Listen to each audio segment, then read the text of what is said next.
بسم الله الرحمن الرحيم. إن الحمد لله نحمده ونستعينه ونستغفره ونؤمن به ونتوكل عليه ونعوذ بالله من شرور أنفسنا ومن سيئات أعمالنا. من يهده الله فلا مضل له ومن يضلله فلا هادي له، ونشهد أن لا إله إلا الله وحده لا شريك له، ونشهد أن سيدنا وإمامنا وقدوتنا محمدا عبده ورسوله صلى الله تعالى عليه وعلى آله وأصحابه وأزواجه وبناته وأهل بيته أجمعين وبارك وسلم تسليما كثيرا كثيرا. أما بعد، أعوذ بالله من الشيطان الرجيم. بسم الله الرحمن الرحيم. من عمل صالحا من ذكر أو أنثى وهو مؤمن فلنحيينه حياة طيبة ولنجزينهم أجرهم بأحسن ما كانوا يعملون. آگاہ اپنی موت سے کوئی بشر نہیں، آگاہ اپنی موت سے کوئی بشر نہیں، سامان 100 برس کا ہے پل کی خبر نہیں۔ میری محترم پردہ نشین، عزت مآب ماؤں، بہنوں اور عزیز بچیوں، ہمیں سب سے پہلے اللہ تعالیٰ کا شکر ادا کرنا چاہیے کہ اللہ تعالیٰ نے ہمیں ایمان والا بنایا ہے اور نبی پاک صلی اللہ علیہ وسلم کا امتی بنایا ہے۔ یہ اس دنیا میں سب سے بڑا شرف ہے اور سب سے بڑا فضل ہے اللہ تعالیٰ کا، جو اللہ تعالیٰ نے ہم پر فرمایا ہے۔ ابھی ہم نے آپ کے سامنے جو آیت کریمہ پڑھی، یہ 14ویں پارے کی سورہ نحل کی آیت نمبر 97 ہے، 9 پر 7 97۔ اس کو نوٹ کر لیں اور اس کو اچھی طریقے سے سمجھ لیں، مستند تفسیروں میں اس کی تفسیر بھی پڑھ لیں۔ اللہ تعالیٰ اس میں ارشاد فرماتا ہے، اعوذ باللہ من الشیطان الرجیم، پناہ مانگتا ہوں میں اللہ کی شیطان مردود سے۔ بسم اللہ الرحمن الرحیم، شروع کرتا ہوں اللہ کے نام سے جو بڑے مہربان نہایت رحم والے ہیں۔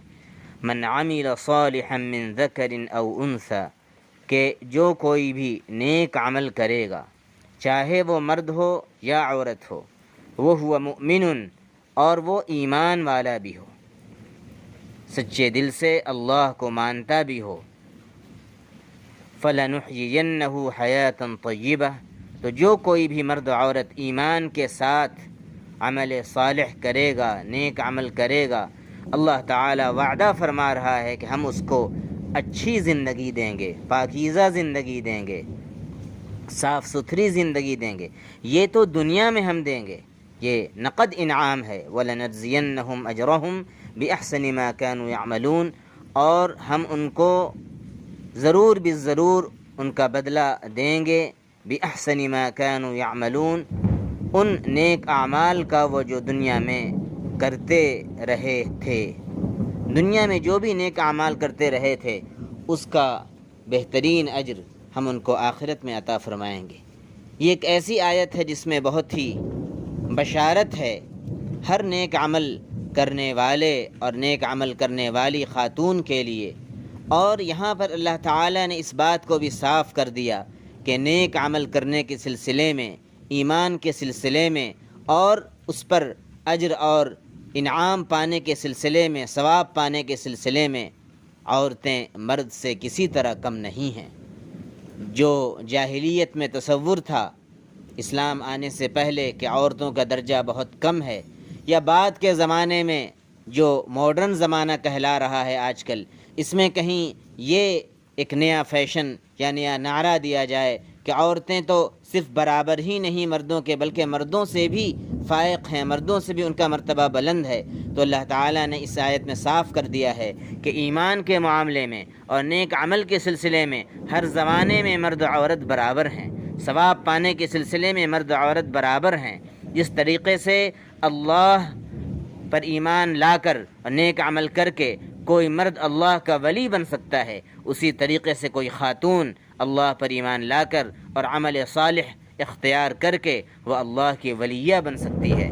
اپنے زمانے میں امام حسن بصری رحمۃ اللہ علیہ اس طریقے سے بہت بڑے اللہ کے ولی تھے، اللہ کے دوست تھے۔ اسی طریقے سے اسی زمانے میں بصرہ ہی میں ایک اللہ کی ولیہ بھی تھیں جن کا نام رابعہ عدویہ بصریہ تھا۔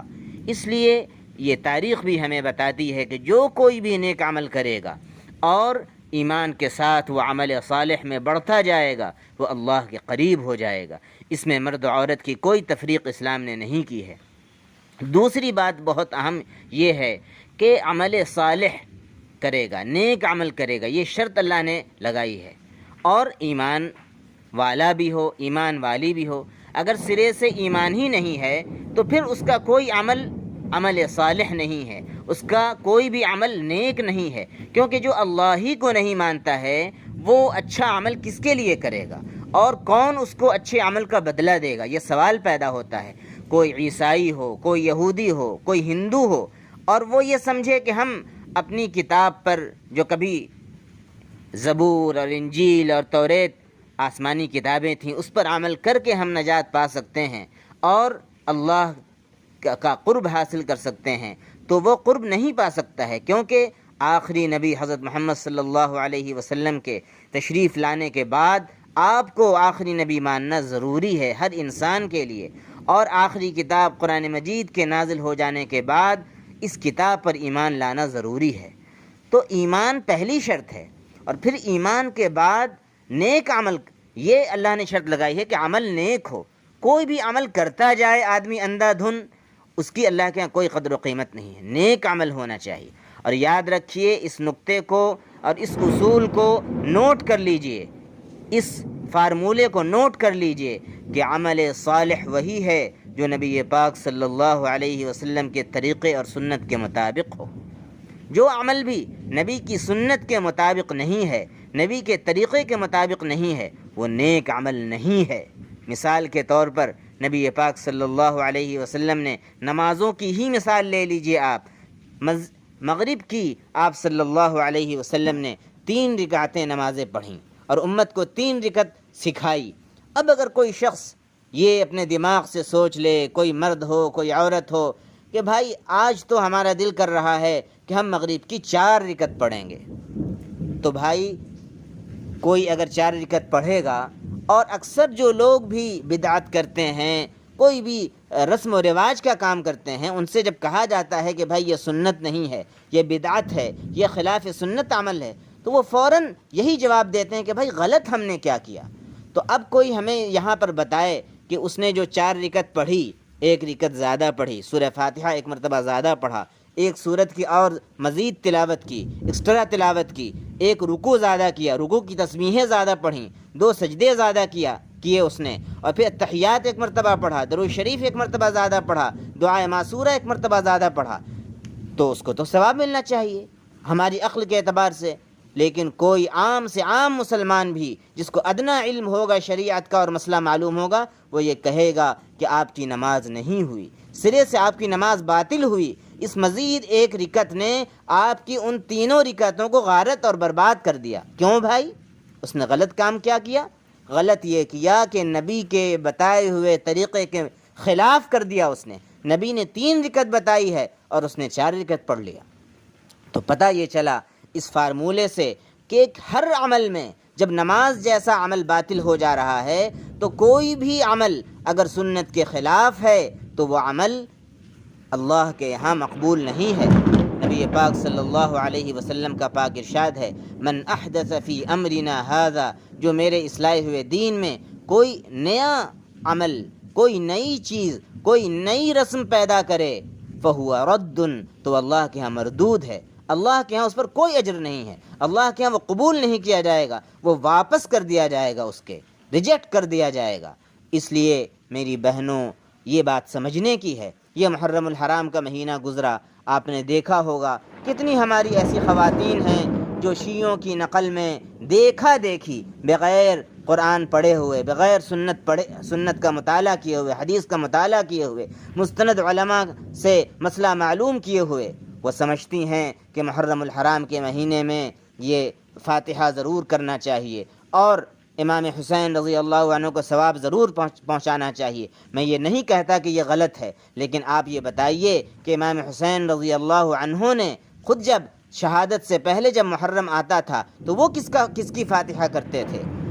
کیا ان کو حضرت حمزہ رضی اللہ عنہ کا فاتحہ نہیں کرنا چاہیے؟ وہ سید الشہداء ہیں، وہ تمام شہیدوں کے سردار ہیں۔ حضرت عمر رضی اللہ عنہ بھی نماز کی حالت میں شہید ہوئے، حضرت عثمان رضی اللہ عنہ قرآن پڑھتے ہوئے شہید ہوئے، اور آج بھی وہ قرآن ترکی کے میوزیم میں موجود ہے اور ان کے خون کے نشانات موجود ہیں، اور اسلام کی تاریخ تو شہادت سے بھری ہوئی ہے۔ حضرت سمیہ رضی اللہ عنہ، حضرت یاسر رضی اللہ عنہ کی جو والدہ تھیں اور حضرت یاسر رضی اللہ عنہ کی بیوی تھیں، معاف کیجئے یہاں مجھ سے غلطی ہو گئی، حضرت عمار رضی اللہ عنہ کی والدہ تھیں، سب سے پہلی شہادت اسلام میں ان کی ہوئی ہے، ایک خاتون کی ہوئی ہے۔ تو اسلام تو شہادت کے خون سے، شہادت کی تاریخ سے بھرا ہوا ہے، اسلام کی تاریخ بھری ہوئی ہے۔ تو جتنے بھی شہداء ہیں اگر ہم سب کا فاتحہ کرنے لگیں اور سب کو ایصال ثواب کرنے لگیں تو ظاہر ہے کہ یہ سلسلہ اتنا زیادہ ہے کہ ہم اس کو پورا نہیں کر سکتے۔ تو غرض میرے کہنے کا مقصد یہ ہے کہ شہیدوں کو ثواب پہنچانے کا جو اصل طریقہ ہے وہ یہ ہے کہ ہم ان سے سچی محبت رکھیں۔